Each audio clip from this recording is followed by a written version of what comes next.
Hola a todas y bueno, muy buenas noches. Estamos aquí en un panel especial de nuestro segmento Entre Amigas con Yuriyana Club y hoy vamos a intentar contestar la pregunta de cómo se forma nuestra identidad como mujer. Cuando hablamos de identidad, es una sola, es estática, única, evoluciona con el tiempo. Bueno, en esta edición especial de nuestro encuentro entre amigas con Yuriyana Club, volvemos a darle la bienvenida a nuestro panel, al panel que nos ha estado acompañando a lo largo de, esta va a ser nuestra tercera, me parece, exploración juntas. Y bueno, voy a irlas incorporando una a una. Obviamente tenemos a Irma Larcón, que es cofundadora de Yuriyana Club. Hola Irma, ¿cómo estás? Hola, muy bien, contenta de participar en este panel e intercambiar ideas. Y tenemos, bueno, vamos a ir en orden alfabético. ¿Qué te parece si le damos la bienvenida a Rachel Murphy, que ella es Senior Impact and Gender Officer de Ditken Impact? Hola Rachel, ¿cómo estás? Bienvenida a este espacio. Hola, Úrsula, muchísimas gracias. Y tenemos también con nosotras a Delicia Young.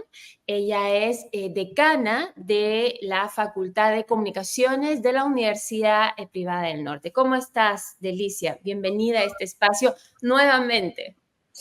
Muchas gracias, Úrsula, por la participación, por la invitación otra vez y cómo están Irma y Rachel. Me gustaría comenzar esta exploración conjunta que vamos a tener por, creo que admitir algo que cada vez más en la parte académica, teórica, va expresando y que al menos hoy por hoy, dentro de lo que es la educación formal, pero la educación formal vista a través de un tamiz moderno, es que no hay teoría sin experiencia vivida, que todas las personas que comparten un poquito, mucho, un montón, un poquitín de información, de conocimiento, tiene un componente teórico, si es que ha habido un estudio de por medio, pero definitivamente hay un entretejido de experiencias personales. Entonces, si bien todas vamos a compartir nuestra visión de lo que es la identidad de la mujer a través de nuestra ventana teórica o nuestro expertise profesional, tenemos también que reconocer que estamos trayendo cada una de nosotras nuestras experiencias de vida.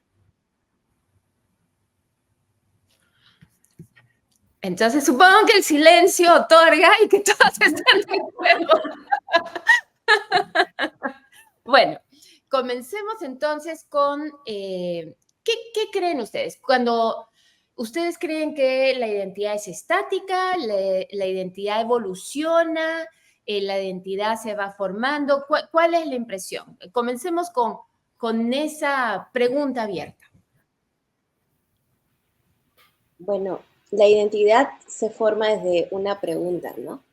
¿Qué es quién soy? Entonces, es diferente si una niña se pregunta quién soy, así una mujer ya adulta se pregunta quién soy, ¿no? Entonces yo creo que es algo que no es estático en el tiempo y tampoco es estático a nivel de temporalidad externa, ¿no? Porque los tiempos van cambiando. Uno va interactuando con diferentes tipos de personas y la identidad se va transformando y muchas veces yo creo, en mi caso personal, la identidad se va reforzando en cuanto el tiempo va pasando, ¿no? En las diferentes experiencias que uno tiene. Pero creo que esa pregunta a veces no nos lo dicen de niños, preguntarte quién eres realmente, ¿no? O sea, ¿quién soy? La respuesta es tu nombre. Sí, pero ¿qué hay detrás de ese nombre? Es importante que desde niños no lo comencemos a preguntar, ¿no? Así es. No sé si alguien quiera seguir a lo que ha compartido Delicia. Sí, Sí, bueno. quizás quería. Sigue, Vale. Rachel, después yo. Ok, sí, nada más, creo que es interesante esa perspectiva de Alicia y creo que en lo personal a veces a mí me cuesta distinguir entre lo que es propio y lo que es influido, ¿no? Del ambiente y de la sociedad y el mundo en el que vivimos. Y justamente, como tú dices, al no hacer la pregunta en esa etapa temprana, al no hacer esa exploración propia de lo que sentimos que es nuestro, de con lo que nacimos, al no hacer esa exploración, pues empezamos a ser influidas, ¿no? Por los medios, por las personas en nuestra vida. Y eso es cuando la identidad, pues sí, empieza a evolucionar y tener influencia del externo. Y por eso yo también estoy de acuerdo que es algo que sí evoluciona con el tiempo, porque también la sociedad y el mundo está evolucionando en tiempo real.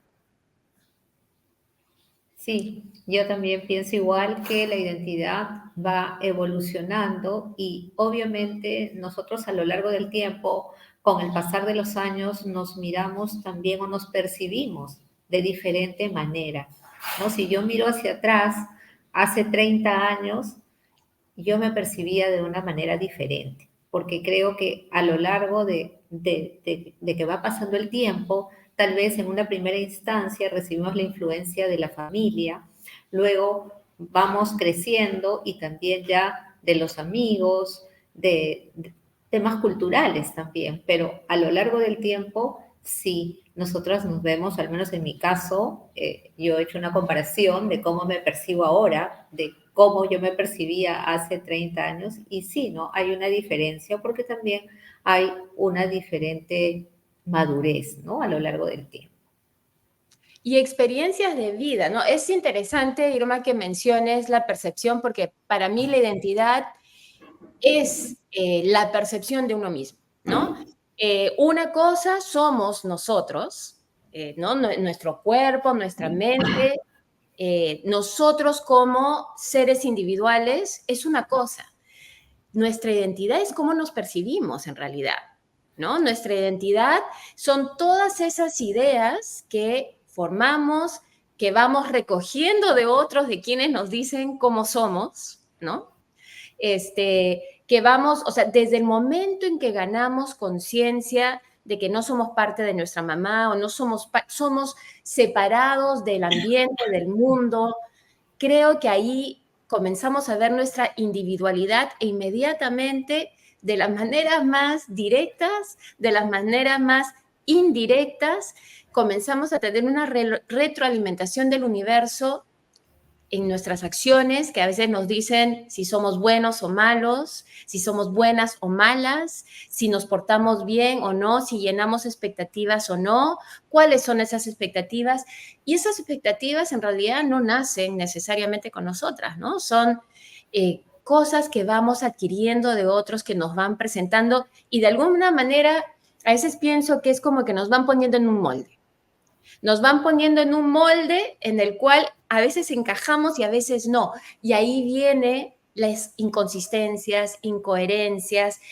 Y regresando un poco también al punto que hacías, Delicia, me parece interesante que de una manera indirecta hayas remarcado la importancia de cada cierto tiempo plantearnos la pregunta de quiénes somos e incluso de cómo nos percibimos, si queremos ser más directas, ¿no?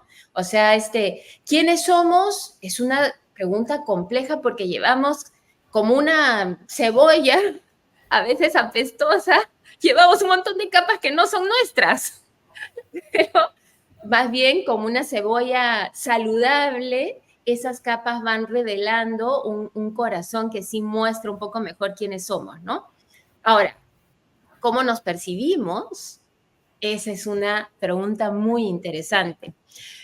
Pero quería saber hasta qué punto sienten ustedes, obviamente, no solamente es la percepción que tienen los demás de nosotros, son percepciones además que muchas veces lo comento, ¿no? Que se heredan a través de generaciones. entendimiento, o sea, comienza el entendimiento del mundo y de ese entendimiento del mundo se interpreta a uno mismo, a tus hijos, a tus nietos, y se van trasladando estas percepciones del mundo, de cómo es el mundo, de cómo somos nosotros, qué expectativas debemos tener a lo largo de generaciones. ¿Hasta qué punto ustedes dirían que hay un impacto de esas impresiones heredadas, experiencias propias vividas y a veces la voz que queda más chiquita es la de nuestra intuición, ¿no? La que verdaderamente reconoce cómo nos sentimos, que a veces sentimos que es una cuestión más visceral? No sé si tengan algo que comentar sobre eso. Yo ahí creo que tiene que ver mucho, aunque no quería usar la palabra, pero tiene mucho que ver el valor. O sea, ¿a qué le ponemos valor? ¿A qué cosas? ¿A qué perspectivas? ¿A qué personas? ¿No? Porque a veces también la percepción de uno mismo, cuando uno de repente es mucho más sensible a las críticas, en vez de un valor va a un desvalor, o sea, una cuestión contraria muchas veces, ¿no? Y es ahí donde de repente lo que nosotros percibimos de uno mismo se convierte en nuestro propio enemigo, ¿no? Cuando comenzamos a valorar cosas de otras personas que nosotros no tenemos y comenzamos a compararlo. Sobre todo, como vuelvo a repetir, cuando nosotros somos un poco, digamos, fáciles de enamorar con pensamientos que no son los nuestros, ¿no? Una de las cosas que yo valoro mucho, en este caso, ahora que ya tengo 46 años, es mi propia voz, ¿no? Esto que decías, esta voz interna, que a veces te dice, haz o no haz las cosas, o que todo el mundo puede estar pensando que has hecho algo incorrecto socialmente, ¿no? O hay algo incorrecto en alguna plataforma y de repente tú sí te sientes tranquila con aquello que has hecho, ¿no? Por ejemplo, algo tan sencillo como, no sé, en una conversación, defender a una persona, ¿no? A defender a una mujer que es desvalorada, por ejemplo. O un principio, ¿no? Lo que fuera, sí. Claro, un principio básico que a ti te parece que debería siempre valorarse, ¿no? Entonces, ese tipo de cosas yo las siento que cada vez, cuando era mucho más niña, veía mucho más este machismo impuesto, ¿no? Que había mucha desvalorización de parte de la mujer o que la mujer tenía ciertos valores, sobre todo hacia el lado sexual, ¿no es cierto? O hacia el lado de su cuerpo, esa valorización del cuerpo femenino, ¿no? Y luego esto sí siento que ha ido cambiando, de hecho, por también la madurez y la perspectiva y las cosas que me han pasado en la vida y porque ya, ya no, uno no escucha mucho las voces de afuera, sino cada vez uno escucha más su voz interior, que me parece súper importante. Y ya uno comienza digamos, a defender eso que eres, ¿no? De las otras personas, que eso me parece súper importante. Nosotros no somos un molde, no estamos generados por inteligencia artificial, ¿no? No estamos... No, no hasta el momento, por ahora al menos no. Por el momento no. Entonces, cada uno es diferente. Y eso de que tú dices la perspectiva, yo no podría decir un porcentaje que me toca a mí, porque de repente, si yo me pongo a pensar el porcentaje, puede ser muy diferente al porcentaje de Rachel, al tuyo, Úrsula, al de Irma. Cada uno pone valores en diferentes partes y yo siento que hasta es cambiante, puede ser cambiante ahora que lo estamos conversando y mañana que de repente valoro más, por ejemplo, el hecho de terminar mi doctorado. No lo sé, ¿me entiendes? Entonces, las cosas van modificándose y eso es lo interesante y lo rico de ser individuos, porque no tenemos una fórmula. Por eso somos individuales, individuos. Y creo que eso hay que rescatarlo mucho y la identidad también creo que tiene que ser valorada desde esa cuestión única que cada uno tenemos, ¿no? Sí, y rapidito quiero, no, total, si es que alguien, no sé si alguien tenga algo que quiera decir sobre esto en particular, porque si no quisiera dirigir un poco lo que decía Delicia hacia el tema de la de la valorización social y cultural, y en particular la valorización de la mujer y cómo esto nos afecta en cómo nos percibimos en nuestra identidad. Entonces, ¿hacemos el sesgo o hay un comentario previo? Hacemos el sesgo, muy bien. Entonces, claro, supongo, yo me gustaría, Rachel, un poco tu perspectiva, porque tú eres leona de varios mundos, ¿no? Obviamente, criada en Estados Unidos, en una cultura, has viajado mucho por Latinoamérica, has estado expuesta a distintas culturas. ¿Cómo describirías tú el papel de la valorización cultural, y que además es totalmente relativa y cambiante, sobre esa percepción que tiene la mujer de sí misma, la identidad femenina? Es una gran pregunta, una que hago pues con mí misma mucho, porque siento justamente como tú dices, al tener experiencias diversas, al vivir en distintos ambientes, siento que justamente mi identidad pues es más rica, ¿no? Por justamente poder interactuar con distintas culturas, pero a la vez, como se va evolucionando, como es influida por esas culturas, hoy en día no me siento tan estadounidense y obviamente no soy latina, ¿no? Entonces también es como de ir encontrando, pues, cómo nos percibimos y dónde nos encajamos, si es que queremos encajar. En lo personal, yo siento que siempre he sido una persona que quiere ir como en contra del molde. Y yo creo que por esa razón, el molde de la mujer sí quería rechazar desde una edad muy temprana. O sea, en preparar para esa sesión estaba pensando en qué momentos recuerdo en que empecé a encontrar o formar mi identidad. Y yo pienso mucho en mi trayectoria educativa, de que en una edad muy temprana, pues siempre dicen a las niñas que son buenas para literatura, para artes, y yo tomé la decisión, no sé en qué momento, pero yo quiero ser la de matemáticas. O sea, y quizás es por algo que tengo adentro o quizás fue un rechazo, ¿no? Del molde cultural. Pero bueno, tomé esa decisión y después hasta la universidad y a la fecha en el trabajo en que me encuentro, pues me encuentro en ese mundo más de negocios, ¿no? Eso, el resultado es que dejé un poco al lado mi lado creativo, que es algo ahora en una siguiente etapa, pues quiero ir desarrollando, pero al hacer esa reflexión, pues me pareció interesante, ¿no? Cómo esas decisiones y esas percepciones que tenemos sobre esa nosotros línea, mismos. ¿no? Esa línea tan rígida, que si eres A, entonces no puedes hacer B, y si eres B no puedes hacer A. Esa que además es totalmente dual, ¿no? Femenino, masculino. Exacto. Sí. Me parece interesante que menciones lo de la educación. Yo fui en los años escolares, ¿no? A un colegio solo de mujeres. Y en su momento, en realidad, yo decía, pero ¿por qué me han metido a un colegio solo de mujeres? Yo quería un colegio mixto.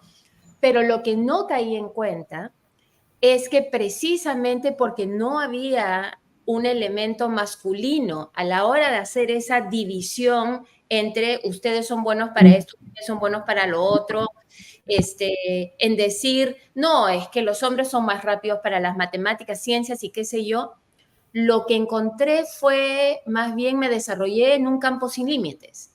Entonces sí podía ser, por ejemplo, hay un sistema donde tienes cursos selectivos a partir de secundaria. Mis cursos selectivos eran física, química, matemáticas era obligatorio, física, química, arte, historia, literatura. O sea, pude expandir mis curiosidades sin expectativas de límites de género.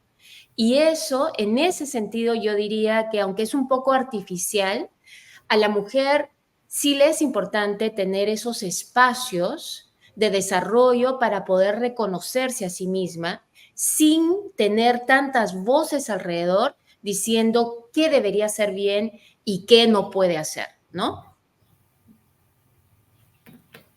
A mí me pasó una cosa parecida a la de Rachel.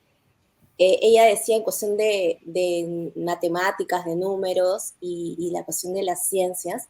A mí me pasó del lado físico, ¿no? O sea, yo siempre he sido menudita, además yo mido 1,50 m, soy bajita, entonces, y cuando era más niña era mucho más delgadita, ¿no? Entonces, siempre era, ay no, pero Delicia es más finita, o sea, me pusieron a mí en ballet, yo quería tocar piano, yo me acuerdo perfectamente que una vez me escondí en el nido, en la sala de la directora, que tenía un piano gigante, porque quería tocar piano y no quería, o sea, me gustaba el ballet, pero quería hacer música. Y yo siento que eso es una cosa que además yo tenía en la sangre porque tú me conoces, Úrsula, yo soy artista, o sea, a mí me gusta hacer arte, claro. Siempre estoy he hecho clown, he hecho teatro, he hecho danza moderna, he hecho danza contemporánea, el pole, o sea, hago un montón de cosas artísticas porque eso llena una parte de mi vida.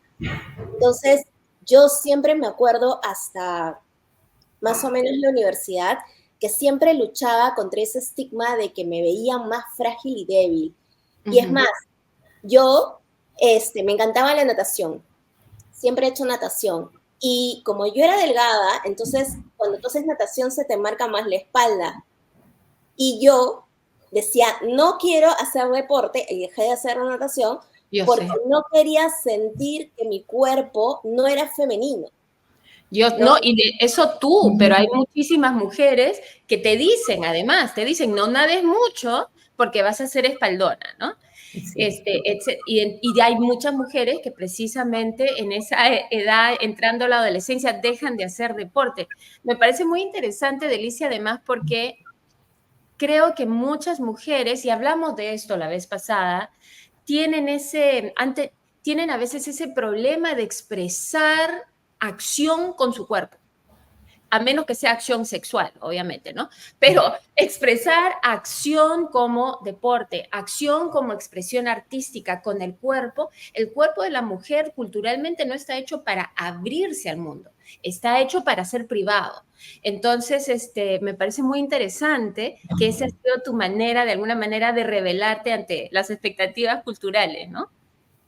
Sí, y es una cosa que yo además he investigado mucho porque el tema del cuerpo es algo que desde niña siempre me llamó la atención y siempre luego he estado viendo cursos, ¿no? De, por ejemplo, medicina holística, ese tipo de cosas siempre me han llamado la atención porque creo que nosotros no somos un pedacito, ¿no? Y el cuerpo, a veces que tratamos tan mal, también es parte de lo que hay aquí adentro, ¿no? De cómo nosotros, o sea, si algo nos duele mucho o si estamos teniendo lesiones sobre una parte de nuestro cuerpo especial, es porque hay algo en nuestra mente que no está fluyendo, ¿no?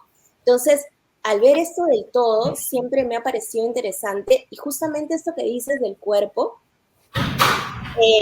hay una cuestión muy interesante porque justamente para nivelar las energías, nosotros como mujeres debemos hacer bastantes ejercicios de la parte pélvica. Que eso es algo que nos prohíben, o sea, que cuando lo hacemos ya lo ven sexual. O sea, ¿no?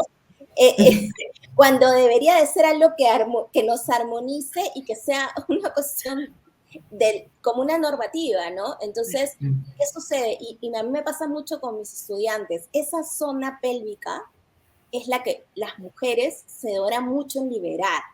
Es como si fuera un cinturón de castidad gigante que tenemos ahí y que justamente por tantos años de decirte cosas que no debes de hacer, se quedan ahí absolutamente duros.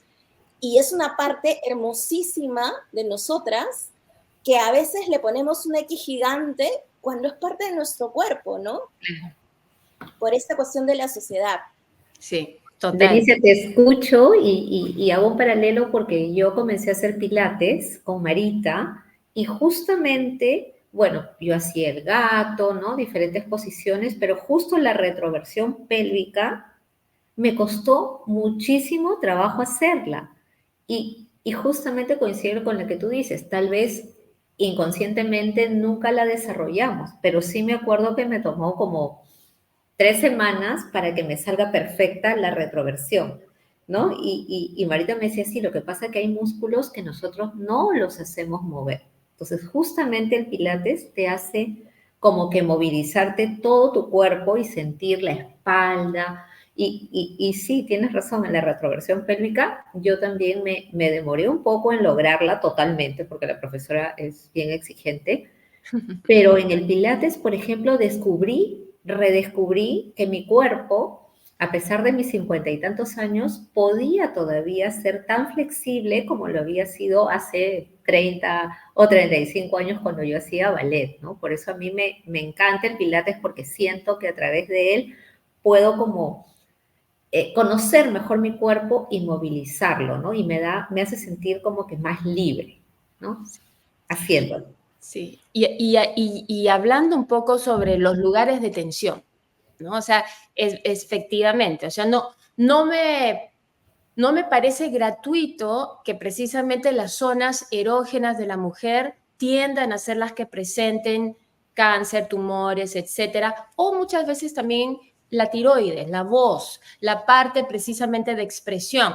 Muchas veces cuando conozco mujeres que tienen problemas de la tiroides, pienso cuántas cosas se habrán callado, cuántas cosas no habrán dicho, cuántas cosas no habrán expresado, cuántas cosas sentirán, porque esa tensión, y justo escuchaba a alguien que hablaba sobre un estudio que habían hecho de que personas con personalidad múltiple presentaban distintas enfermedades.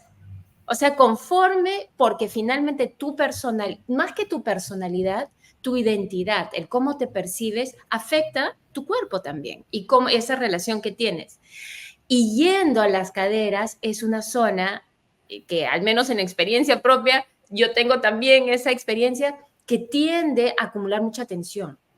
Hay, por ejemplo, una posición en yoga que es algunos le dicen posición de la paloma, pigeon, otros le dicen distintas cosas, pero que básicamente doblas la pierna y como que te echas encima de la pierna doblada, ¿no? Como si lo tuvieras así. Y lo que una vez un profesor dijo, bueno, si necesitan llorar, si necesitan expresar los sentimientos que le van a surgir, háganlo. Y yo dije, ay, qué tontería, ya, whatever. Y no. Y efectivamente, cuando verdaderamente entras en esa posición y abres las caderas, hay unas sensaciones intensas, muchas veces de las cosas acumuladas que vienes trayendo.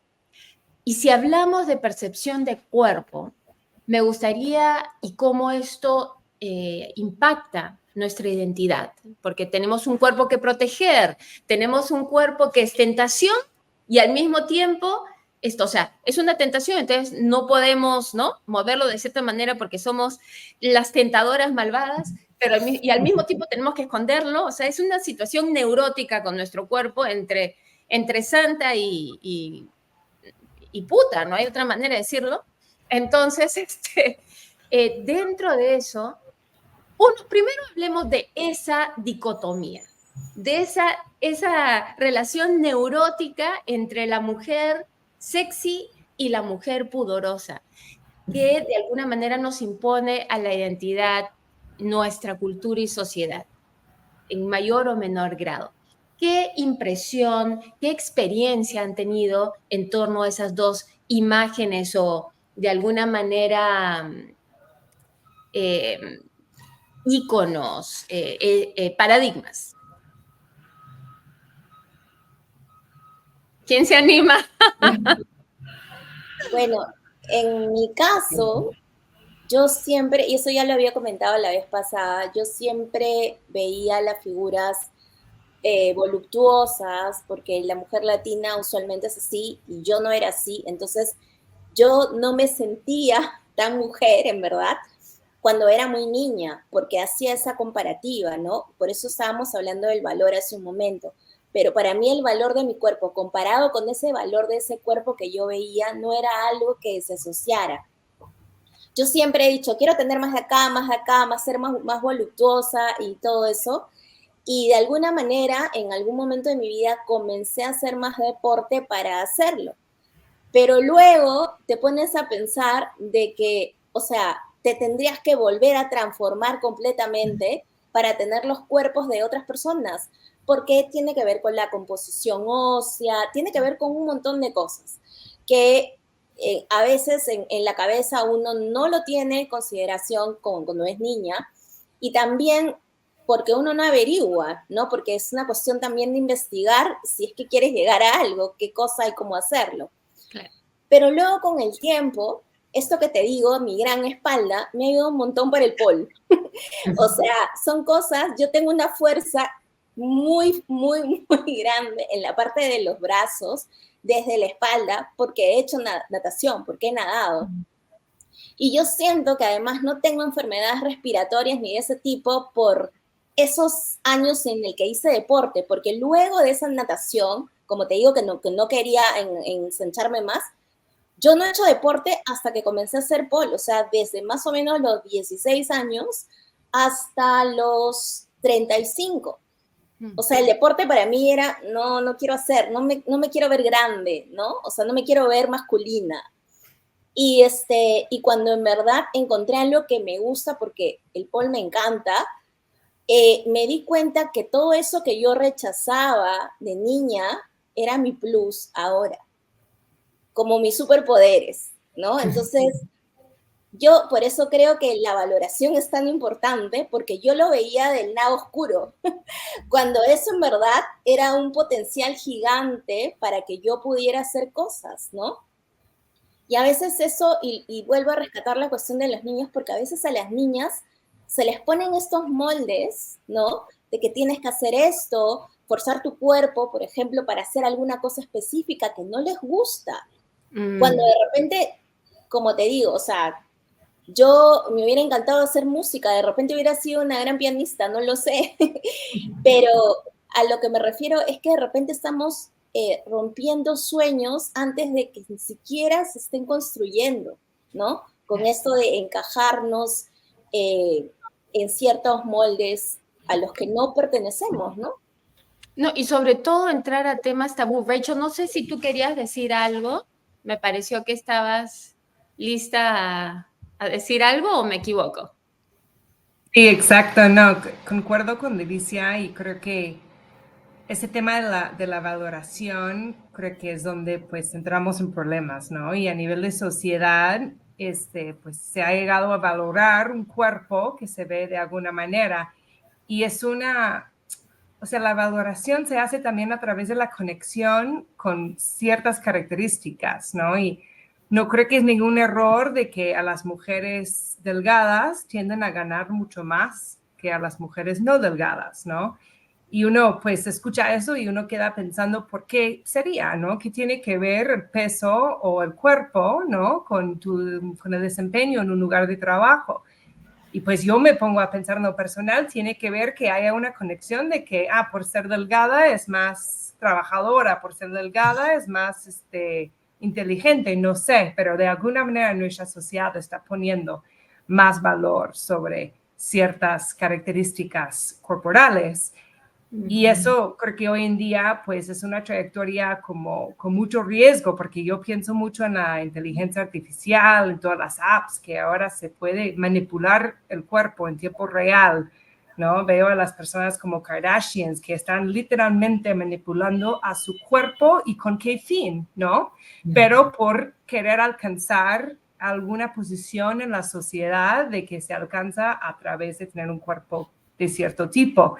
Entonces es algo pues que en conjunto necesitamos trabajar y rechazar de alguna manera, porque lo veo pues con mucho daño. Sí, No te claro, escuchamos. lo que pasa es que actualmente pues hay mucha influencia de un estereotipo de cuerpo, ¿no? Yo también soy pequeña y antes como que, no sé, no me sentía muy bien siendo pequeña, por ejemplo, ¿no? Porque yo era pequeña y normalmente cuando comencé a trabajar usaba tacos, pero usaba unos tacos gigantes, ¿no saben? Gigantes. Pero después, y caminaba muy bien y todo, pero después también con el paso del tiempo me comencé a dar cuenta que hasta me siento mejor siendo pequeña porque como que parezco, no sé, se me ve más juvenil, ¿no? Comencé a ver el lado bueno de ser pequeña, ¿no? Si engordo, no se me nota mucho, no sé.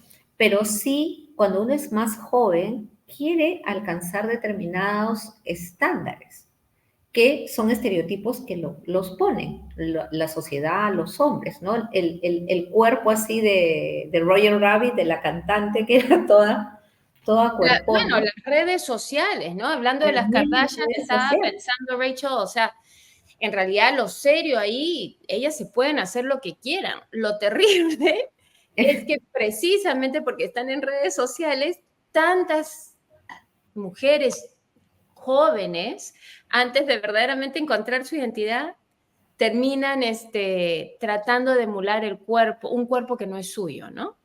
Sí, la vez pasada me quedé horrorizada porque estaba en el gimnasio y sin querer estaba haciendo un ejercicio y escuché que estaban hablando dos mamás y una le contaba a la otra que su hija le había pedido de regalo Mm. ponerse boobies. Y yo me quedé tan asombrada con la naturalidad que la mamá, o sea, una niña debe ser, no sé, porque decía que para su fiesta se iba a poner. Entonces yo digo, ¿hasta dónde llega eso? Porque está bien, puede ser, tú puedes hacer con tu cuerpo lo que quieras, pero a una niña de 16 años, 17 años o 18, no sé, ¿no? Me parece que no deberíamos permitir que estos estereotipos invadan, ¿no? Porque al final todos tenemos que aprender a ser felices con lo que tenemos, porque por algo es, Delisa contó su historia y me encantó, ¿no? Porque ella que tanto tenía el tema de que era bajita y que su espalda, pero al final es por algo. En realidad, sí, yo veo que las jóvenes hasta se ponen labios, se hacen retoques, pero desde muy, muy jovencitas. Y eso es por una presión social, básicamente. El otro día, justamente, hice un comentario porque o sea, me puse a pensar cuando nos muestran estas fotografías de labios perfectos, no nos damos cuenta que esos labios ya ni siquiera son referentes raciales, como eran antes, ¿no? Antes tú veías modelos en redes sociales, antes de eso en revistas o en películas, veías actrices, etcétera, y generalmente el estándar de belleza era una mujer blanca, de tipo europeo, al estilo Rachel, regia, por supuesto, pero ese era el estándar de belleza. De ahí, ahora cuando ves los labios, son labios que ves en distintas modelos, en distintas artistas, que tienen relleno. O sea, son labios fabricados por cirujanos plásticos. Ya nuestro referente de belleza ni siquiera es una raza. Nuestro referente de belleza es una industria, que es la industria de la cirugía plástica. Cuando tú ves un referente de belleza en las Kardashian, no estás viendo un tipo de mujer que existe en algún lugar de manera natural en el planeta Tierra. Estás viendo un producto de una industria que hace miles de millones de dólares al año en intervenciones quirúrgicas. Eso es lo que estás viendo. Entonces nos estamos comparando con un producto industrial, no con una mujer de carne y hueso. ¿Me entiendes? No me refiero, o sea, me refiero cómo nació, digamos de una manera, no es su cuerpo natural, es un producto. Y no nos damos cuenta de eso y de que nos estamos comparando con un producto y que nosotros no somos un producto, así como no somos producto tampoco de la inteligencia artificial, Delicia, yendo un poco al comentario que hiciste al principio, no somos tampoco manufacturadas. Entonces, nuestra belleza natural tiene un valor que se está desvalorizando quizá con nuestra cultura tan, tan industrial, tan corporativa, tan transnacional en cuanto a corporaciones, industrias, etcétera, pero tienen en sí tiene un valor natural que creo que eso es lo que hay que rescatar. Y en todo caso, yendo un poco a tu punto, Irma, si alguien se quiere transformar el cuerpo en buena hora, pero que lo haga entendiendo por qué, y que lo haga entendiendo además cómo su cuerpo va a evolucionar, porque, por ejemplo, yo no tenía prácticamente senos hasta después de tener a mi hijo. No sabes cómo va a ir tu cuerpo. Entonces, y una vez que ya sepas cómo se ha desarrollado tu cuerpo a cierta edad y que decidas, ¿sabes qué? No, pues yo quiero verme como Barbie, perfecto, pero tienes que entender por qué. O sea, como Barbie me refiero literalmente, ¿no? Dentro de todo, esta es una crítica que le tengo a la película supuestamente súper feminista de Barbie, que de todos los iconos feministas tenía que ser una muñeca de plástico. Pero bueno, sin entrar a esos, a un debate sobre la cinematografía, en realidad mi pregunta iba más a otro ámbito, y que es el siguiente. Por ejemplo, ¿por qué es que alguien querría ponerse senos? Es una zona erógena, es una manera de potenciar el atractivo erógeno sexual que tiene una mujer, porque está visto como caderas, trasero, senos, tienden a ser partes del cuerpo femenino que son altamente sexualizados, ¿no? El problema con eso, en realidad el problema con eso es, por un lado, que se sigue haciendo que el cuerpo de la mujer cumpla una función erótica, una función sexual. Está muy bien si yo escojo que mi cuerpo sea un espacio de uso sexual.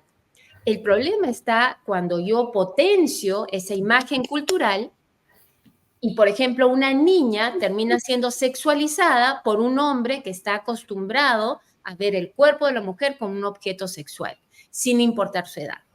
O, por ejemplo, cuando y que me ha pasado, en un nivel, en un ámbito profesional, un hombre entiende que desempoderar a la mujer es recordarle que su función es básicamente sexual. Y viene un acoso sexual, no necesariamente ni siquiera por una atracción, viene un acoso sexual como un claro mensaje que dice: tú eres cuerpo, tú eres de función sexual, tú no estás a mi par, tú eres mi subalterna, por ejemplo.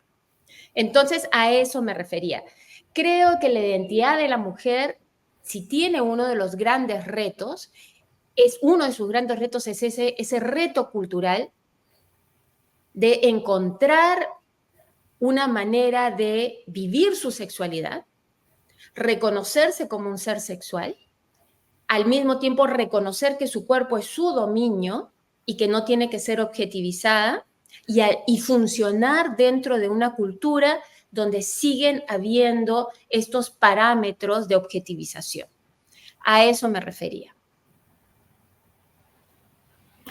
Nosotros estamos haciendo los ejemplos con ponernos cosas, ¿no? Entonces, yo tenía, me acuerdo, varias amigas en el colegio que más bien era lo contrario, desarrollaron muy temprano y ya parecían mujeres mayores a muy corta edad. Y ellas siempre hacían esto, ¿no? O sea, casi todas son medio jorobadas porque les daba vergüenza tener tanto en comparativa con los que estábamos ahí, ¿no? Entonces, yo me pongo a pensar de esas niñas, ¿no? De las niñas que son más desarrolladas y que estas figuras que vemos en redes sociales se parecen mucho a sus cuerpos. Entonces, sin querer queriendo, ellas ya nacen erotizadas, nacen con esta etiqueta porque se les están comparando a este tipo de cuerpos, ¿no? Y por las miradas que reciben. Claro, muchas de ellas hasta dicen, pucha, no quiero tener tantos, y comienzan a desvalorizar su cuerpo por protección, ¿no? Claro.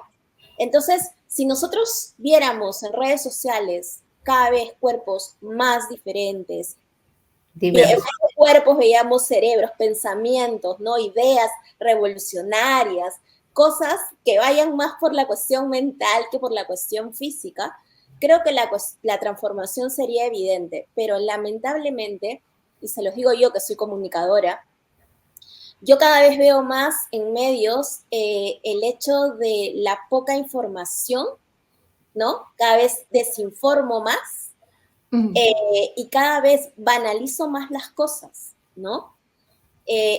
Hago una cosa que es súper importante, por ejemplo, dentro de de las profesiones de comunicación es el periodismo. El periodismo ahora está muy poco valorado. Los chicos ya no quieren estudiar periodismo. ¿Por qué? Por esto que está pasando, por las imágenes que ven de periodistas, no son lo que ellos quisieran ser.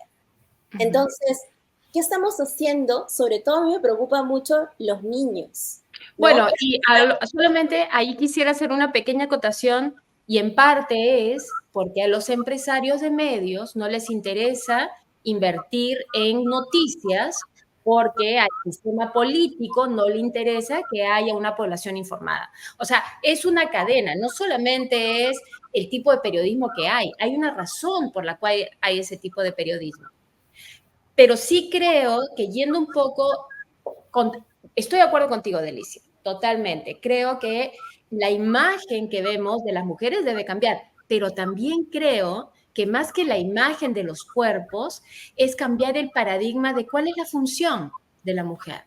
O sea, de repente la función de la mujer es ser líder político.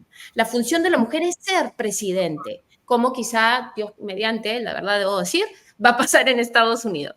La función de la mujer es ser maestra, profesora. La función de la mujer es ser teórica, científica.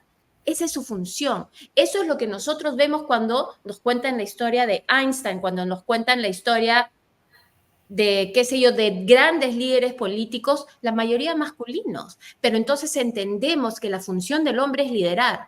También deberíamos entender que esa es la función de la mujer. Total, yo creo que lo que está pasando ahorita en los Estados Unidos es pues una situación muy interesante para analizar desde esa perspectiva. O sea, veo de que a Kamala Harris pues está recibiendo muchísimo feedback y rechazo de una gran parte de la población por ser una mujer sin hijos, ¿no? ¿Y por qué? O sea, ¿qué tiene que ver? ¿No? ¿Qué tiene que ver? Les juro de que si fuera un hombre, no, eso no sería parte de la conversación, obviamente. Pero ¿por qué está entrando aquí? ¿Por qué están cuestionando su capacidad? Porque no ha cumplido su función de madre. Y si tuviera hijos, dirían que no puede porque tiene que cuidar a los hijos. Exacto, es un experimento interesante para ver cómo estas cosas manifiestan en 2024, ¿no? Lo mismo pasa, siento que a las mujeres, o sea, son juzgadas de manera muy diferente. O sea, actualmente se preguntan en los Estados Unidos a la gente que no es decidida o no quiere votar por ella, es porque no me gusta o no me cae bien o no sé, es muy agresiva o es demasiado simpática o no sé, la están juzgando por una cantidad de características personales que no tienen nada que ver con su capacidad para ser presidente y para tomar decisiones para el país, ¿no? Entonces, no sé, de ahí surge, ¿no? ¿Cuál es la función de la mujer? No estamos acostumbrados como sociedad a ver la función de una mujer en una posición tan pública como esta, y por eso estamos atacando a su ser, ¿no? A su persona, no a su carrera o su capacidad. Porque la pregunta debería ser, ¿cuál es la función de un presidente?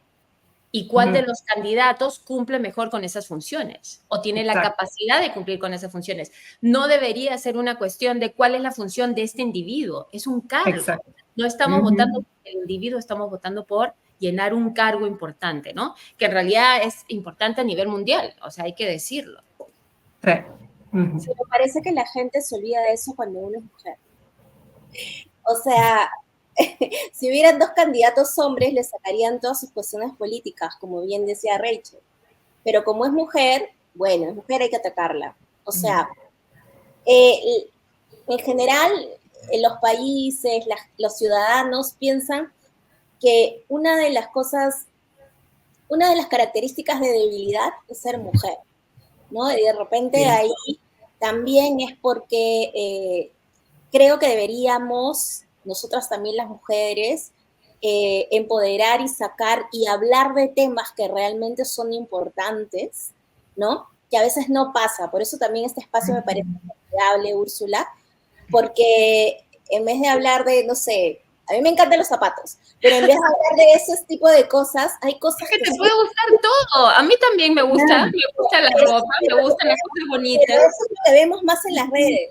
Pero también hay temas que nosotros las mujeres deberíamos de agarrar y decir, ¿sabes qué? Hay que hablarlo.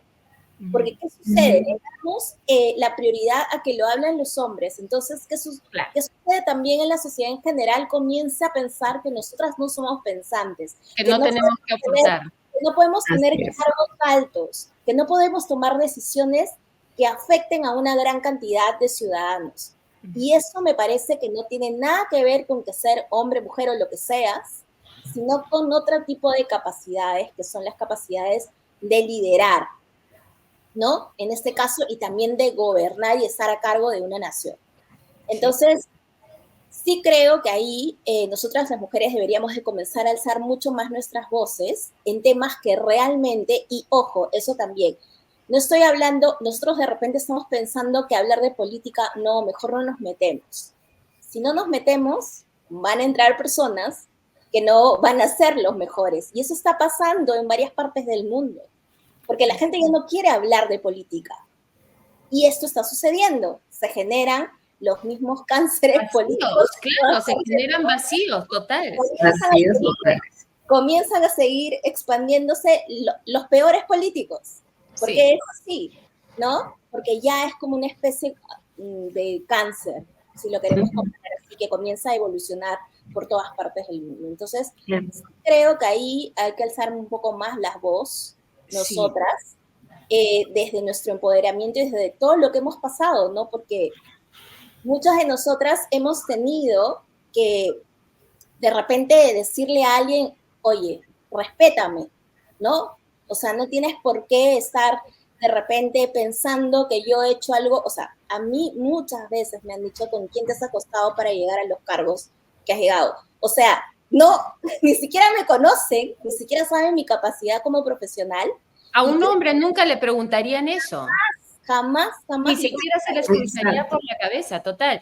O sea, y eso, Delicia, es un puente perfecto para lo otro que quería decir. Estoy de acuerdo en que como mujeres tenemos que dejar de estar abriendo estos vacíos solamente porque tenemos temor a expresar nuestra opinión, a compartir nuestra sapiencia, a participar en un escenario público. Y este es un escenario público, ¿no? O sea, por ejemplo, no tiene que ser un estrado, pero sí en la sociedad. Pero acompañado de eso, también creo que tenemos que aprender dos cosas. Uno, a darle el beneficio de la duda a la mujer que tenemos al lado, en el campo laboral, en el campo profesional. ¿A qué me refiero? Que si es que hay una mujer que tiene una voz fuerte, me refiero a voz fuerte con fundamento, argumento, no que grite, sino una voz fuerte con algo que decir, que aportar, inmediatamente no reaccionemos porque nos está mostrando en el espejo nuestras carencias. Sino más bien que digamos, ok, qué bacán, o sea, esa mujer es segura de sí misma, yo también quiero, yo también puedo, yo también soy. Y apoyarnos, porque a veces siento que hay una falta de colaboración entre mujeres, muy aguda. Y generalmente debo decir tristemente que en la mayoría de los casos he encontrado más competencia que colaboración. Y eso creo que tiene que cambiar. Sí, totalmente de acuerdo. E igual también poner en práctica que si escuchamos en una conversación y alguien hace un tipo de discriminación o una objetivización, o sea, hacerlo notar y hablar, porque a mí me ha pasado, ¿no? Yo he escuchado a veces comentarios, ay, no, es que las mujeres son débiles y frágiles. Entonces, la vez pasada estaba en una reunión, ¿y por qué has dicho que una mujer es débil y frágil? Explícame. Entonces, y una amiga me decía, o sea, me agarraba como diciendo, pero no le busques la bronca. No le digo, le estoy preguntando porque ha hecho una afirmación y quiero saber cuál es el fundamento para decir una afirmación, que muchos lo toman pues como cierto. Entonces, creo que aparte de compartir, también si vemos una situación, también, o sea, no cuestionar, sino como que entender bien para que no permitir que esto pase. O si de repente a veces me ha pasado también, ¿no? Que ven una persona que de repente es de rasgos indígenas, ¿no? Muy peruanas y también la discrimina o la tratan mal, ¿no? La vez pasada en el supermercado, hace como 2 meses también, la cajera, también, ¿no? Latina como yo, ¿no? Yo soy trigueña y todo, pero, oye, la trató, pero así, ya, pasa, pasa. Y ella estaba contando, ¿no? O sea, su dinero para pagar. Ay, no te puedes esperar todo el día. Y yo le dije, señorita, le dije, está sacando su dinero, puede tener un poco más de paciencia, porque me pareció, o sea, malazo, malazo. Y pasa, sino que a veces lo dejamos pasar, ¿no? O sea, ya como que nos damos al abandono con eso, pero creo que sí, siempre hay que levantar la voz y hacer notar para evitar que esto siga sucediendo. Porque hay mucha gente que lo ve normal. Claro, como que muchas mujeres también nos dicen que no debemos, no seas pleitista. Exacto, eso. Porque, no, o sea, no seas pleitista, no seas mandona, no seas. Básicamente. Claro. No seas.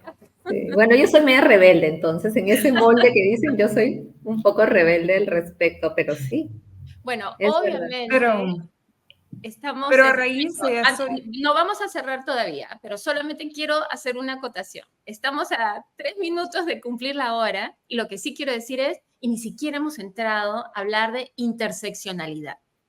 Entonces, las voy a tener que reclutar para que hablemos de interseccionalidad. Pero dime, Rachel, ¿qué ibas a decir? ¿Qué nos ibas a compartir?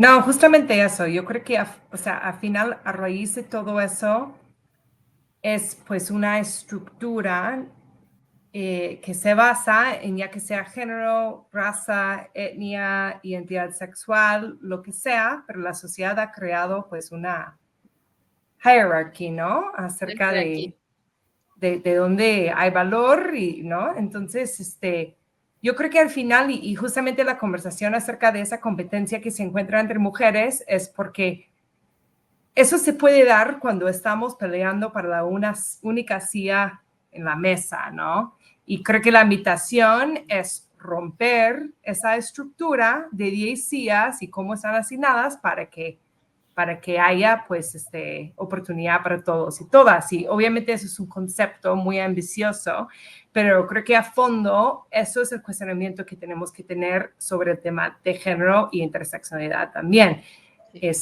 O sea, el feminismo blanco, el white feminism, pues ha recibido mucha crítica y con razón, ¿no? Porque ¿qué es lo que están buscando hacer? Llegar a donde están los hombres blancos, ¿no? No quebrar el sistema. Entonces, creo que ese es el cuestionamiento, no es necesariamente atacar ciertos grupos o ciertos géneros o razas o lo que sea, es abrirnos a la diversidad de las personas y dejar de que exista una persona que encaja a las personas. No sé, es una ambición, pero... Total, pues, total. Y creo, lo que diría es, idealmente, si recogiésemos de todo lo que se ha hablado en este espacio, diría, tratemos de combatir la valorización. No hay manera de ponerle un valor a un ser vivo. A menos que regresemos a una época donde hay la esclavitud. Si yo les digo, pónganle un precio a este ser humano, no lo van a hacer. Y sin embargo, no le ponemos precio, pero sí le ponemos valor. Le ponemos valor social, le ponemos valor cultural. Entonces, creo que ese sería uno de los primeros pedidos que podríamos hacer de lo que hemos conversado en este grupo. O sea, tratemos al menos de estar conscientes de cuando le ponemos valor a un ser vivo. Por otro lado, sí, efectivamente, da miedo a veces levantar la voz y ser una mujer que rompe un poco con las barreras que nos van poniendo. ¿Por qué? Porque nadie quiere ser aislado, nadie quiere ser rechazado, nadie quiere ser estigmatizado, pero trae sus recompensas. Por ejemplo, ahora estamos compartiendo una linda conversación que no la habríamos compartido si tuviéramos miedo de expresarnos. Entonces, trae sus beneficios. Y lo otro es, yendo un poco a lo que tú dices, Rachel, a veces tenemos miedo de perder esa única silla, pero también he aprendido que a veces esa silla no es para uno y que a veces tendiéndole la mano a una mujer, te la puedes encontrar 2 cuadras más adelante, 3 cuadras más adelante, y ella te tiende la mano a ti. Porque una vez que entendemos que hay una belleza, creo yo, en extendernos la mano y ayudarnos mutuamente, sabiendo que pasamos por situaciones tan similares, se hace un cambio en las personas, me parece, ¿no? Entonces, es una invitación para que lo prueben aquellas que nos están escuchando, porque sé que este es un grupo más bien muy abierto, es un gusto compartir con ustedes. Creo que me encantaría que más mujeres experimenten, porque hablamos mucho de sororidad, pero sororidad viene con acción, ¿no? No solamente es un hashtag. Total. Totalmente, Úrsula. Bueno, no sé si quieren decir algo ya para cerrar. Siempre es maravilloso tenerlas con nosotras. Delicia, tú, de ahí pasamos una por una. Yo quiero hacer un agradecimiento, en verdad, a todas las mujeres que me han dado la mano a lo largo de mi vida. Una de esas mujeres eres tú, Úrsula. Y en verdad, yo sí he tenido mucha suerte con las mujeres con las que he trabajado. Casi siempre he tenido jefas y esas jefas siempre me han ascendido. Entonces, y por eso creo que también agradecer es bueno a las buenas iniciativas, a las buenas personas, a las buenas mujeres que me han dado siempre la mano, y comenzando desde mi madre, ¿no? Como siempre. Qué lindo. Rachel, no sé si... Sí, o sea, yo creo que es eso, ¿no? Es agradecer, es reconocer quiénes son esas personas, también modelos que tenemos en la vida. En lo personal, pues, creo que mi mamá siempre desempeñaba un poco fuera del molde de la mujer, y creo que eso, pues, fue algo que obviamente me influyó, y al final del día, o sea, tenemos como mujeres atraer más ejemplos, más diversidad acerca de nuestros cuerpos, pero también nuestros ámbitos de trabajo, nuestra trayectoria en la vida, la decisión de tener niños. Yo creo que lo más que podemos analizar decisiones propias y tomar decisiones en base a lo que queremos, pues más se diversifica, y volvemos también ejemplos, ¿no? Para siguientes generaciones o actuales. Total. Irma. Bueno, yo solamente para terminar quería convocar, ¿no?, a las que nos están viendo a que hagamos que esto suceda, ¿no? Seamos role models de lo que estamos predicando, porque creo que de poquito a poquito se va ganando más terreno. Y sí, también quiero agradecer a mi mamá. Mi mamá ha sido muy inspiradora, mi mamá y mi abuela, porque mi abuela era, no ha habido oportunidad, pero ya lo contaré, ella era revolucionaria a su manera. Ella, pues ya tuviera más de 100 años, ella decidió venirse, ella era de Ayacucho, decidió venirse a Lima, porque en ese entonces la mujer era como que dada para que se case con un señor, pues, ¿no?, que le convenía a sus papás. Y ella, a sus 16 años, una niña, decidió venirse sola, porque una prima estaba acá en Lima, y decidió dejar todo porque ella dijo, yo no soy una cosa. Y siempre nos contaba, desde chiquita yo me acuerdo, yo me vine acá a hacerme de cero. Entonces ella de verdad siempre, y yo le dije, ¿por qué viniste a Lima? Porque tenía una prima acá, y bueno, ella me apoyó, y yo quería tener un amor de verdad. Yo no quería ser un objeto, sino quería tener un amor de verdad. Y así encontró a mi abuelo. Entonces siempre lo contaba y parecía un cuento, pero yo digo, hace más de 100 años, una niña de 16 años, ¿cómo pudo hacer eso? La fortaleza, sí. Así es, ella, ajá, y mi mamá se parecía mucho a mi abuela, ¿no? Decía que ella era la hija la mejor, pero sí, ellas son dos mujeres inspiradoras, y siempre cuando tengo sueños, pues siempre digo, oye, si mi abuela de 16 años pudo contra toda la sociedad, porque mi bisabuelo no le habló, creo, no sé cuánto tiempo, porque la desheredó. Así era. Y creo que es tan importante celebrar a mujeres pasadas, mujeres actuales, precisamente para que tengamos esos referentes. Y bueno, las admiro muchísimo. Muchísimas gracias por abrir este espacio de compartir ideas, inspiradoras, etcétera. Y bueno, las vamos a tener pronto, porque créanme que esto tiene que seguir. Y nada, muchísimas gracias a todas. Muchas gracias a aquellas que han estado viendo este panel. Espero que, no sé, por ahí les haya inspirado alguna idea, qué sé yo. Esperamos sus comentarios y nos vemos pronto en el siguiente Entre Amigas. Hasta pronto. Chao. Adiós.